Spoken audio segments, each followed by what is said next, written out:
Selamat datang di Didi TV, sebuah kanal pribadi yang mengajak kita semua memahami tentang diri kita sebagai makhluk ciptaan Tuhan yang paling sempurna. Secara keseluruhan, kanal ini memuat bahasan ringan tentang keterkaitan antara bahasa, literasi, karakter, kebudayaan, dan peradaban.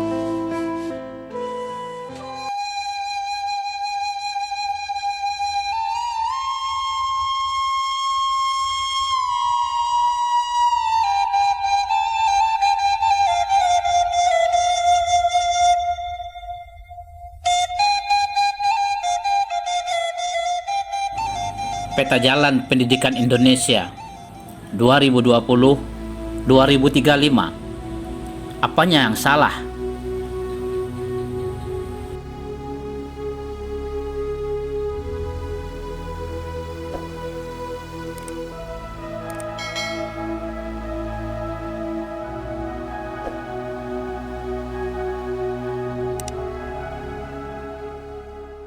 Assalamualaikum warahmatullahi wabarakatuh. Gema penolakan terhadap SKB 3 Menteri masih terngiang jelas di telinga kita. Kini kita dihadapkan pula pada persoalan peta jalan atau roadmap pendidikan Indonesia selama 15 tahun 2020 sampai 2035 yang mendapat kritik keras dari berbagai kalangan, terutama ormas keagamaan. Lalu apa yang salah dengan peta jalan pendidikan Indonesia 2020 sampai 2035 sehingga menimbulkan kegaduhan? Apanya yang salah? Mari kita kupas satu persatu walaupun masih berstatus draft. Visi pendidikan Indonesia 2035 adalah membangun rakyat Indonesia untuk menjadi pembelajar seumur hidup yang unggul, terus berkembang, sejahtera, dan berakhlak mulia dengan menumbuhkan nilai-nilai budaya Indonesia dan Pancasila. Yang dimaksudkan dengan sumber daya manusia yang unggul dalam peta jalan pendidikan ini adalah manusia Indonesia yang belajar sepanjang hayat, yang memiliki kompetensi global dan berperilaku mulia sesuai nilai-nilai Pancasila. Pengembangan SDM ini harus bersifat holistik, bukan hanya kemampuan kognitif semata. Pendidikan Indonesia 2020 sampai 2035 menggunakan prinsip merdeka belajar. Tujuan merdeka belajar adalah untuk mencapai pendidikan yang berkualitas bagi seluruh rakyat Indonesia dengan melibatkan semua pemangku kepentingan pendidikan, keluarga, guru, institusi pendidikan, dunia usaha, industri, dan masyarakat. Ada 3 indikator utama yang digunakan untuk mengukur ketercapaian tujuan merdeka belajar. Pertama adalah angka partisipasi pendidikan. Kedua adalah kualitas hasil belajar. Dan ketiga adalah pemerataan distribusi pendidikan. Untuk mencapai itu, diperlukan infrastruktur dan teknologi, kebijakan, prosedur dan pendanaan, kurikulum pedagogi, dan sistem penilaian atau assessment. Merdeka Belajar merupakan sistem pendidikan untuk membangun kompetensi utama yang mencakup 5 kategori: ekosistem pendidikan, guru, pedagogi, kurikulum, dan sistem penilaian. Peningkatan angka partisipasi sekolah di seluruh jenjang, khususnya pendidikan prasekolah dan pendidikan tinggi, menjadi prioritas dalam peta jalan pendidikan Indonesia 2020-2035. Target angka partisipasi kasar atau OPK untuk prasekolah pada tahun 2035 adalah 85%. Sementara kondisi sekarang berada pada angka 39%. APK untuk pendidikan dasar sampai pendidikan menengah adalah 100% pada tahun 2035. Sementara target APK untuk pendidikan tinggi ada 50% pada tahun 2035 yang sekarang berada pada angka 30%. Ada 10 strategi utama yang akan diterapkan dalam konsep Merdeka Belajar untuk mengubah situasi lama menjadi situasi baru. Satu di antaranya adalah menerapkan kolaborasi dan pembinaan antar sekolah untuk mengubah kondisi lama yang selama ini belajar dirasakan sebagai kewajiban menjadi belajar sebagai sebuah pengalaman yang menyenangkan. Peta jalan peningkatan sekolah berfokus pada pembentukan sekolah penggerak untuk mempelopori inisiatif Merdeka Belajar melalui bimbingan, dukungan sejawat, dan pemberdayaan teknologi dalam ekosistem sekolah. Yang tidak kalah pentingnya adalah bahwa peta jalan pendidikan Indonesia 2020-2035 adalah peningkatan kualitas guru. Kualitas guru ditingkatkan melalui transformasi pendidikan guru atau PPG untuk menghasilkan generasi baru melalui 3 tahapan. Ujian seleksi masuk PPG, program PPG baru, dan uji kelulusan PPG. Ada 2 prinsip utama yang melandasi strategi peningkatan kualitas guru. Pertama adalah kesejahteraan dan kedua adalah kinerja. Artinya, semua guru harus mendapatkan penghasilan yang layak dan penghargaan lebih diberikan kepada guru dengan kompetensi baik atau kinerja yang berkualitas. Dalam hal kepemimpinan sekolah, kepala sekolah dipilih dari guru terbaik untuk diberikan pelatihan kepemimpinan sekolah baru.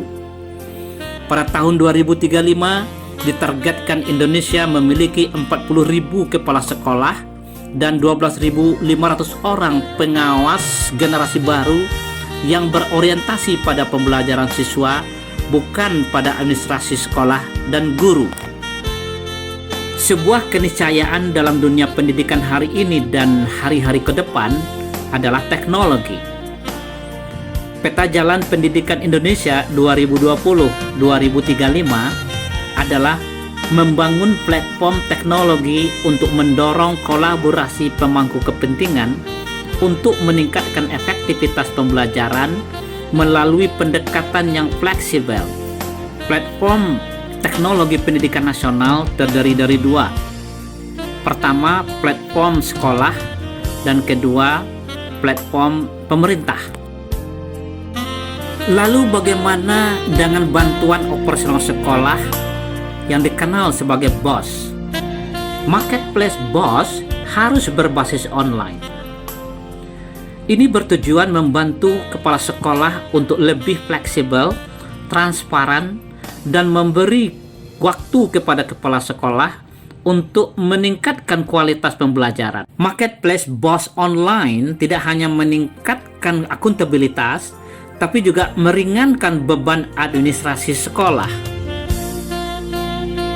Satu hal yang tidak bisa dipungkiri adalah bahwa pendidikan berbasis teknologi membutuhkan sarana dan prasarana yang memadai di setiap sekolah. Untuk itu, diperlukan kerjasama dengan perusahaan telekomunikasi untuk menekan harga paket data sehingga terjangkau dan skema subsidi paket data. Penyediaan komputer yang memadai untuk semua sekolah dengan infrastruktur pendukung adalah sebuah keharusan. Jaminan ketersediaan jaringan akses ke internet dilakukan dengan bekerja sama dengan sektor Kominfo. Sedangkan jaminan ketersediaan pasokan listrik untuk semua sekolah dilakukan dengan bekerja sama dengan perusahaan listrik negara. Dalam hal kurikulum, disinilah letak masalahnya.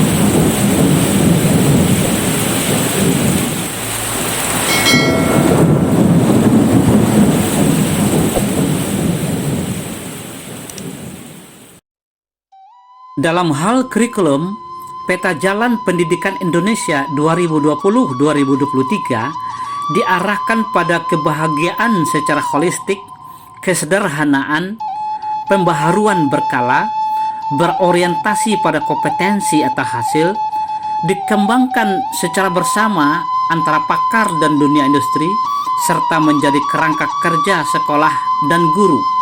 Keluaran dari kurikulum pendidikan ini adalah pelajar Pancasila, yakni pembelajar sepanjang hayat yang memiliki kompetensi global dan menjunjung tinggi nilai-nilai Pancasila. Penyederhanaan kurikulum mencakup 3 aspek: penyederhanaan standar capaian, penyederhanaan dan fleksibilitas materi ajar, dan fleksibilitas alokasi waktu mata pelajaran. Personalisasi dan segmentasi pembelajaran dilakukan dengan basis penilaian atau asesmen berkala. Asesmen kompetensi minimum atau AKM kinerja sekolah berdasarkan literasi dan numerasi siswa yang dilakukan oleh lembaga asesmen internasional seperti Program for International Student Assessment atau PISA, TIMSS, dan PIRLS. Program survei karakter dan lingkungan belajar bertujuan mengukur aspek-aspek non-kognitif untuk mendapatkan gambaran mutu pendidikan secara holistik yang meliputi siswa, guru, dan kepala sekolah. Dalam rangka menjamin distribusi merata ke seluruh daerah, dilakukan peningkatan kolaborasi antara pemerintah pusat dengan pemerintah daerah.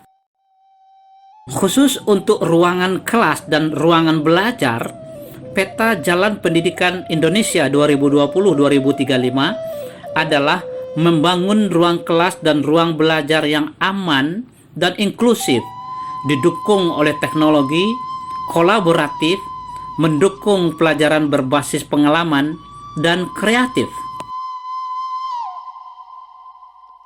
Peta Jalan Pendidikan Indonesia 2020-2035 juga mengarah ke peningkatan kontribusi sektor swasta yang mencakup insentif keuangan, kemitraan dengan pemerintah, dan penyederhanaan regulasi. Selain itu, keterlibatan dunia industri melalui insentif peraturan dan pembiayaan dilakukan khususnya untuk pendidikan vokasi.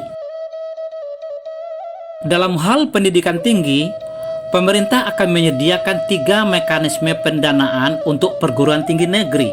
Pertama, berdasarkan kontrak kinerja antara kementerian dengan perguruan tinggi negeri. Kedua, match fund, dana non-APBN pendapatan perguruan tinggi negeri. Dan yang ketiga adalah competitive fund untuk proyek apresiasi yang direncanakan oleh perguruan tinggi negeri. Pengukuran kinerja perguruan tinggi negeri atau PTN berdasarkan indikator kinerja utama baru dengan bobot berbeda untuk setiap jenis PTN. PTN berbadan hukum, PTN Badan Layanan Umum, dan PTN Satu Kerja Kementerian. Masih untuk perguruan tinggi, Peta Jalan Pendidikan Indonesia 2020-2035 mendorong mahasiswa untuk belajar di luar program studinya selama 3 semester. Peningkatan kredibilitas dan mekanisme akreditasi dilakukan dengan proses berbasis data dan secara sukarela, peningkatan keterlibatan masyarakat, dan perbandingan global. Karena lokus pembaharuan berada di sekolah, manajemen anggaran pendidikan harus langsung dipusatkan di tingkat sekolah. Penyaluran langsung, otonomi, dan transparansi dilakukan di tingkat sekolah. Target Merdeka Belajar 2020 sampai 2035 mencakup pendidikan dasar dan pendidikan menengah, guru dan tenaga kependidikan, tata kelola, pendidikan vokasi, dan pendidikan tinggi. Untuk pendidikan dasar dan menengah pada tahun 2020 sampai 2025, umpamanya skor diukur berdasarkan skor yang diumumkan oleh Program for International Student Assessment atau PISA. Dalam rentang tahun 2020 sampai 2025, skor literasi Indonesia ditargetkan pada angka 396, sementara skor numerasi pada angka 388 dan sains pada angka 402. Dalam rentang tahun 2025 sampai 2030, target skor literasi anak Indonesia adalah 423. Skor numerasi adalah 397 dan sains 408. Sedangkan dalam rentang waktu 2030 sampai 2035, target skor literasi anak Indonesia adalah 451, numerasi 407 dan sains 414. Ini artinya pada tahun 2035 Indonesia ditargetkan berada pada peringkat masih di bawah rata-rata dunia berdasarkan skor Program per International Student Assessment atau PISA, dengan asumsi bahwa negara-negara lain tidak bergerak maju atau tidak bergerak mundur berdasarkan data 2018. Target Merdeka Belajar untuk tahun 2020-2035 juga mencakup guru, tenaga kependidikan, tata kelola, dan pendidikan vokasi serta pendidikan tinggi. Oleh karena itu, untuk menjamin ketercapaian target tersebut, dikembangkan prinsip berkelanjutan. Isu baru yang masuk ke dalam peta jalan pendidikan Indonesia 2020 sampai 2035 adalah pandemi COVID-19. Saudara, peta jalan pendidikan Indonesia 2020 sampai 2035 sudah sangat komprehensif, rinci, dan terukur. Tapi mengapa masih dikritisi keras oleh berbagai kalangan? Apakah karena hanya di dalam visi pendidikan Indonesia 2035 tidak secara eksplisit dicantumkan kata agama? Bukan itu persoalannya.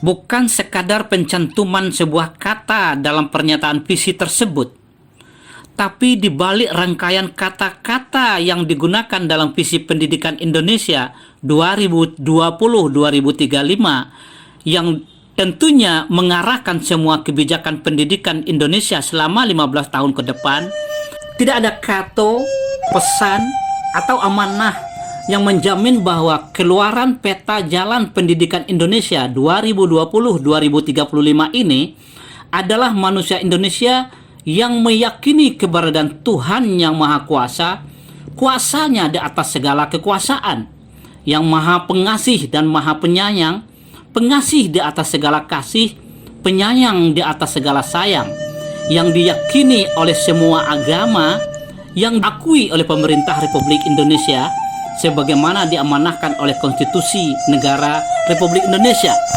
Pemerintah mengusahakan dan menyelenggarakan satu sistem pendidikan nasional yang meningkatkan keimanan dan ketakwaan serta akhlak mulia dalam rangka mencerdaskan kehidupan bangsa yang diatur dengan undang-undang. Amanah ini pun telah diejawantahkan ke dalam Undang-Undang Republik Indonesia Nomor 20 Tahun 2003 tentang Sistem Pendidikan Nasional. Pasal 3 secara jelas dan tegas menyampaikan bahwa pendidikan nasional berfungsi untuk mengembangkan kemampuan dan membentuk watak serta peradaban bangsa yang bermartabat dalam rangka mencerdaskan kehidupan bangsa, bertujuan untuk berkembangnya potensi peserta didik agar menjadi manusia yang beriman dan bertakwa kepada Tuhan Yang Maha Esa, berakhlak mulia, sehat, berilmu, cakap, kreatif, mandiri, dan menjadi warga negara yang demokratis serta bertanggung jawab. Inilah persoalan yang mendasar pada peta jalan pendidikan Indonesia 2020 sampai 2035 yang tidak main-main dan tidak boleh dipermainkan. Taruhannya adalah kelangsungan berbangsa dan bernegara. Semua itu bermula dari pendidikan usia dini, emergency literacy atau literasi dini. Selamat bangsaku, selamatlah negeriku, Indonesia.